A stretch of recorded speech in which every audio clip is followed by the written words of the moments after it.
যুগে যুগে যারা মানবতার মুক্তির লড়াই করেছেন তারা তার প্রমাণ রেখে গিয়েছে। যুদ্ধের ময়দানে এক হাত কোপকে ঝুলে গেছে, পায়ের নিচে ফেলে টান দিয়ে ছিঁড়ে ফেলেছেন। এই হাত আমার এখন বুঝে, এই হাতের আমার দরকার নেই। অবশিষ্ট হাত দিয়ে লড়াই চালিয়ে গেছেন। ওই হাতও যখন ঝুলে গেছে এটাও ফেলে দিছে। সেনাপতি পা দুইটা চাপ দিয়ে ধরেছেন, কমান্ডার ফ্ল্যাগ ওটাও যখন চলে গেছে আর পা দিয়ে ধরার সুযোগ নেই, দাঁত দিয়ে কামড় দিয়ে ধরেছে।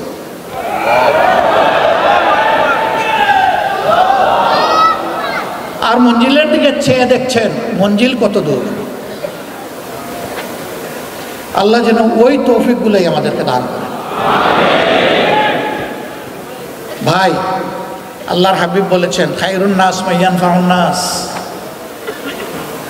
ভাই বোনেরা, সেই মানুষটাই উত্তম যে মানুষের কল্যাণ নিয়ে ব্যস্ত থাকে, চিন্তিত থাকে, পেরেশান থাকে, আর মানুষের অসুবিধা দূর করতে চায়, লেগে থাকে। আমাদের সমস্ত রাজনীতি হবে মানুষের জন্য, মানবতার জন্য। এই কাজে গেলে যে যার সমালোচনা যেভাবে করে করতে থাকুক, আমার কিচ্ছু আসে না। আমরা চলতেই থাকবো ইনশাআল্লাহ।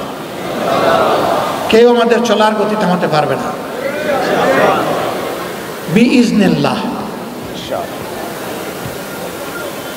আমাদের কোনো চিন্তা নাই, আল্লাহ আমাদেরকে নিশ্চিন্ত নির্ভর করে দিয়েছে।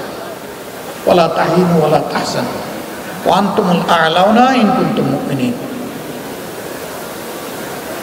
তোমরা ভীত সন্ত্রস্ত হইও না, চিন্তিত হইও না, বিজয় তোমাদেরই হবে যদি তোমরা মুমিন হও। এ আল্লাহ, আয় রাব্বুল ইজ্জত, আয় আসমান জমিনের মালিক, ওইটুকু ইমান তুমি আমাদেরকে দান করো। ওই ইমানটাই তোমার কাছে আমরা ভিক্ষা চাই, যে ইমান এবং ইমানদারের উপর তুমি সন্তুষ্ট হবে মৌলা, আর যাদের হাত ধরে মজলুম মানুষগুলার মুক্তি আসবে। জামাত ইসলাম ইনশাআল্লাহ ইসলামী এবং দেশপ্রেমিক শক্তি, সবাইকে সাথে নিয়ে সমাজ বদলের আশা অন্তরে রাখে। এ পথে যত চ্যালেঞ্জ বাধা আল্লাহ যেন সবগুলা দূর করে দেন।